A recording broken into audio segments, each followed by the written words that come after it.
कौन सी स्त्री के भाग्य में पुत्र नहीं होता है। एक बार माता लक्ष्मी क्षीर सागर में भगवान विष्णु के पैर दबा रही थी, तो पैर दबाते हुए माता लक्ष्मी ने भगवान विष्णु से कहा, हे प्रभु, आज मेरे मन में 3 प्रश्न उठ रहे हैं। यदि इन 3 प्रश्नों के उत्तर देकर आप मुझे संतुष्ट करेंगे तो मेरे मन को बहुत शांति मिलेगी। तब भगवान विष्णु कहते हैं, हे देवी, तुम्हारे जो भी प्रश्न है तुम निसंकोच होकर पूछो, मैं तुम्हारी शंका का निवारण अवश्य करूँगा। तब माता लक्ष्मी कहती है, हे प्रभु, वह कौन सी स्त्री होती है जिसके भाग्य में संतान सुख नहीं होता है। दूसरा प्रश्न है कि कौन सी स्त्री समय से पहले विधवा होती है। और मेरा तीसरा प्रश्न है कि कौन सा श्रृंगार करने से स्त्री को स्वर्ग में स्थान प्राप्त होता है। तब भगवान विष्णु कहते हैं, हे देवी, तुमने उचित ही प्रश्न किए हैं। तुम्हारे ये तीनों प्रश्न अत्यंत महत्वपूर्ण है। इन प्रश्नों का उत्तर संसार कल्याण के लिए है। जो भी मनुष्य इन्हें ध्यान से सुनता है उसे पृथ्वी लोक पर संपूर्ण सुख प्राप्त होते हैं और मृत्यु के बाद उसे मेरे लोक की प्राप्ति होती है। भगवान विष्णु देवी लक्ष्मी से कहते हैं, हे देवी, आज मैं तुम्हें एक अत्यंत पवित्र कथा सुनाता हूँ। इस कथा के माध्यम से तुम्हें तुम्हारे सभी प्रश्नों का उत्तर प्राप्त होगा, लेकिन तुम्हें इस कथा को ध्यान से पूरा सुनना होगा। इस कथा को कभी आधा अधूरा नहीं सुनना चाहिए। इस कथा में समस्त संसार का कल्याण छिपा हुआ है। जो भी इस कथा को ध्यान से पूरा सुनेगा उसके मैं 32 अपराध क्षमा करता हूँ। तब देवी लक्ष्मी कहने लगी, हे प्रभु, मैं आपको वचन देती हूँ कि इस कथा को मैं पूरे मन और लगन से सुनूंगी। आप कृपया उस कथा को आरंभ करें। तो दोस्तों, आप सभी से एक विनती है कि आप भी इस कथा को पूरा जरूर सुने। इसे आधा अधूरा सुनना पाप माना जाता है। कथा शुरू करने से पहले कमेंट में जय माँ लक्ष्मी और जय श्री हरि विष्णु अवश्य लिखें। साथ ही वीडियो को लाइक करना ना भूलें। तो चलिए आरंभ करते हैं। भगवान विष्णु कहते हैं, हे देवी, एक समय की बात है, मध्य देश में एक छोटा सा नगर था। उस नगर में एक सेठ रहता था। उस सेठ के 2 पुत्र थे और सेठ के दोनों बेटों का विवाह भी हो चुका था। सेठ के घर में किसी चीज़ की कोई कमी नहीं थी, किंतु सेठ की पत्नी का स्वभाव अत्यंत दुष्ट था। सेठ की पत्नी और सेठ के बड़े बेटे की पत्नी दोनों का ही स्वभाव दुष्ट था। सेठ की पत्नी अपनी बड़ी बहू का तो बहुत लाड़ प्यार करती थी, किंतु छोटे बेटे की पत्नी के साथ बुरा व्यवहार करती थी। घर की सबसे छोटी बहू अर्थात छोटे बेटे की पत्नी बहुत अच्छे स्वभाव की थी। ईश्वर पर श्रद्धा रखने वाली पतिव्रता नारी थी। वह अकेले ही घर का सारा काम किया करती थी और गृह कार्य में दक्ष थी। इतना अच्छा स्वभाव होने के बावजूद भी उसकी सास उसके साथ बुरा व्यवहार करती थी, उसका हमेशा अपमान करती थी। इसके पीछे का कारण बस इतना था कि बड़ी बहू को एक पुत्र था और छोटी बहू ने पुत्री को जन्म दिया था। पुत्री को जन्म देने के कारण सेठ की पत्नी अपनी छोटी बहू को बार बार ताना मारा करती थी, लेकिन वह बेचारी कर भी क्या सकती थी। जो भाग्य में लिखा होता है उसके साथ वही होता है। भगवान विष्णु कहते हैं, हे देवी, अब मैं तुम्हें छोटी बहू की कहानी सुनाता हूँ। इससे तुम्हें पहले प्रश्न का उत्तर प्राप्त हो जाएगा कि कौन सी स्त्री को पुत्र प्राप्ति नहीं होती है। हे देवी, सेठ की जो पत्नी थी वह पहले से ही दुष्ट और कुटिल स्वभाव की थी। उससे उसकी सास भी परेशान थी। सेठ की पत्नी अपनी छोटी बहू को सबसे ज़्यादा दुख देती थी। छोटी बहू का नाम था सुकन्या और सुकन्या को सताने में उसकी सास को बहुत आनंद आता था। सुकन्या बेचारी रोज सुबह ब्रह्म मुहूर्त में जागकर अपने घर के काम करती थी और दिन भर काम करने के बाद उसे रात्रि को ही सोने को मिलता था। इतना होकर भी सेठ की पत्नी अपनी छोटी बहू से द्वेष करती थी, जब छोटी बहू झाड़ू लगाती तो उसकी सास आकर उसे ताना मारती थी कि तेरे हाथ में जान नहीं है क्या, तू जल्दी जल्दी झाड़ू लगा, मैं मंदिर जा रही हूँ, मेरे लौट कर आने से पहले तू भोजन बनाकर तैयार रखना और आते ही मैं उस भोजन को ग्रहण करूँगी। और सुन, अन्न का एक दाना भी बर्बाद ना हो पाए। बेचारी सुकन्या चुपचाप अपनी सास का अत्याचार सहन करती थी और उसकी सास की हर आज्ञा का बड़ी विनम्रता से पालन करती थी। फिर छोटी बहू खाना बनाते हुए सोचने लगी कि मैं घर का इतना काम करती हूँ लेकिन फिर भी मैं चैन की सांस नहीं ले पाती हूँ। मेरी सासू माँ किसी न किसी बात को लेकर मुझे ही ताना मारती रहती है, पता नहीं कब उनकी ताना देने की आदत जाएगी। सुकन्या इतना सोची रही थी कि तभी घर के दरवाजे पर खटखटाने की आवाज़ सुनाई दी। छोटी बहू ने सोचा अभी तो भोजन तैयार भी नहीं हुआ है, लगता है मेरी सासू माँ आज जल्दी लौट गई है, अब वह फिर से ताना मारेगी। तब सुकन्या ने दरवाज़ा खोला तो उसने देखा कि द्वार पर एक सन्यासी खड़ा हुआ है। वह सन्यासी सुकन्या से कहने लगा, बेटा सदा सुहागिन रहो, तुम इस सन्यासी के लिए कुछ भोजन का दान करो। हे पुत्री, मुझे बड़ी भूख लगी है। तब सुकन्या ने सोचा अगर मैं इस सन्यासी को भोजन करा दूं और इतने में मेरी सास आ गई तो मेरी खैर नहीं। कुछ देर तक विचार करने के बाद सुकन्या ने सोचा यदि मैं सासू माँ के ताने के डर से इन सन्यासी को भोजन नहीं कराऊंगी तो मुझे महापाप लगेगा, मेरा सारा पुण्य नष्ट हो जाएगा। इतना सोचकर सुकन्या ने उस सन्यासी को घर के अंदर बुला लिया। अतिथि धर्म का पालन करते हुए सुकन्या उस सन्यासी को भोजन कराने लगी।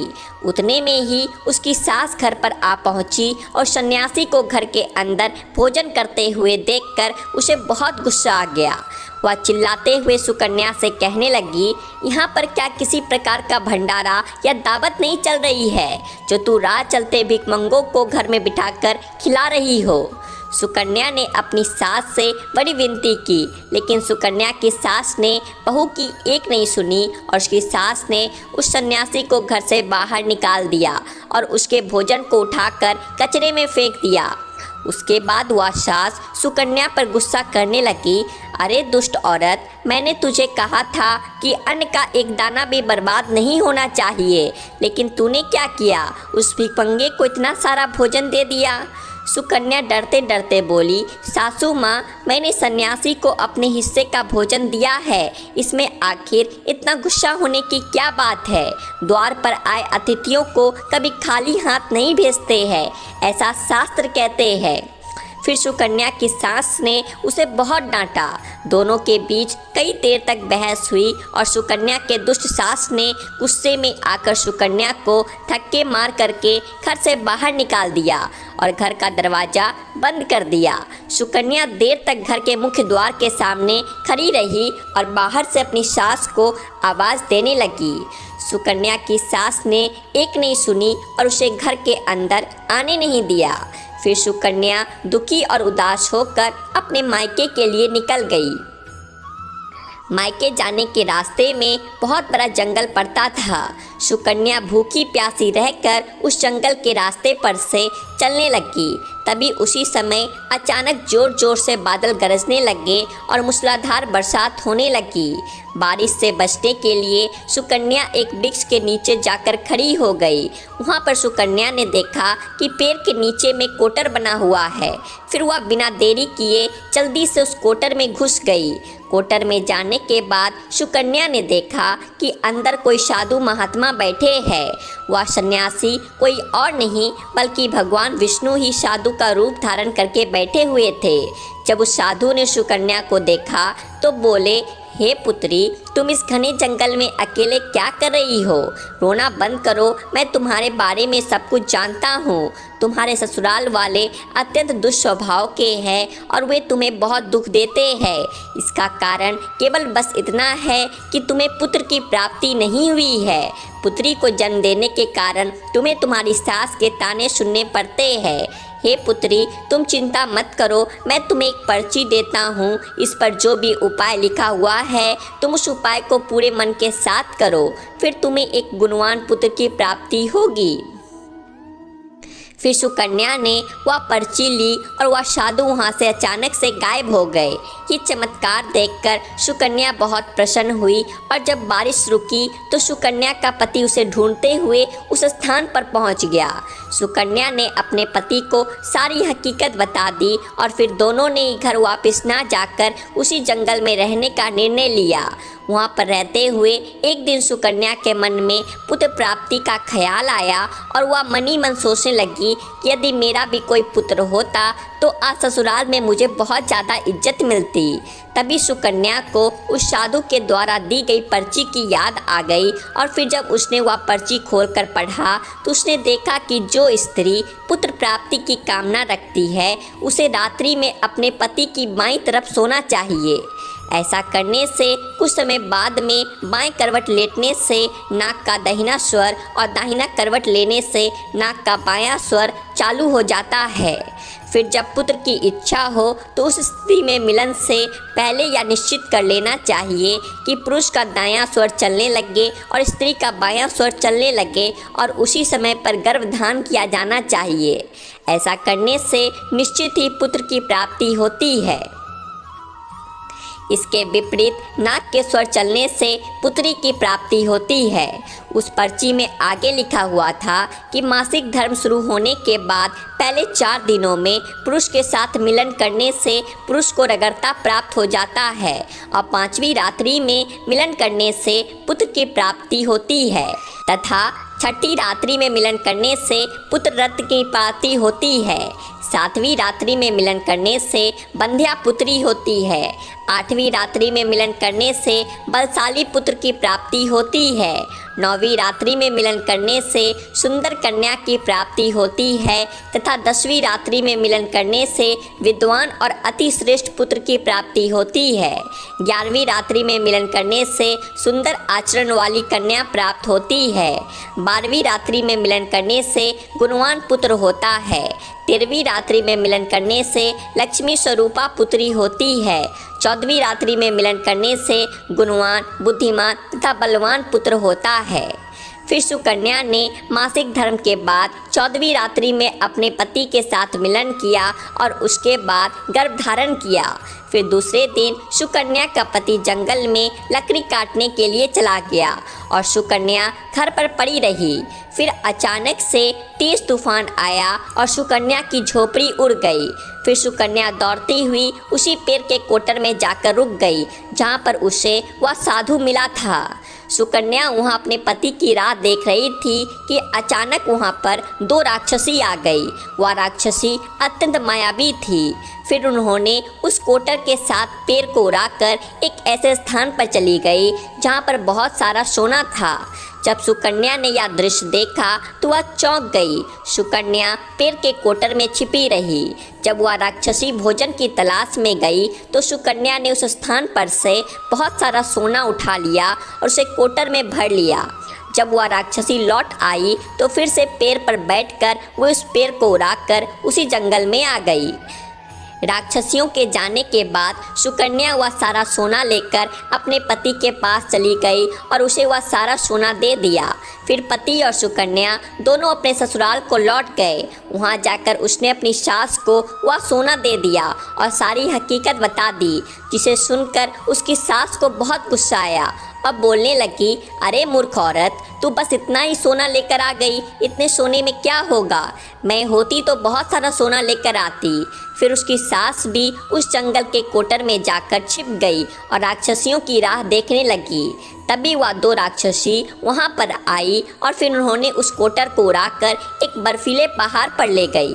ये देख सास बहुत क्रोधित हो गई और बोलने लगी, ये कहाँ लेकर आई है? यहाँ तो बस बर्फ और मिट्टी है।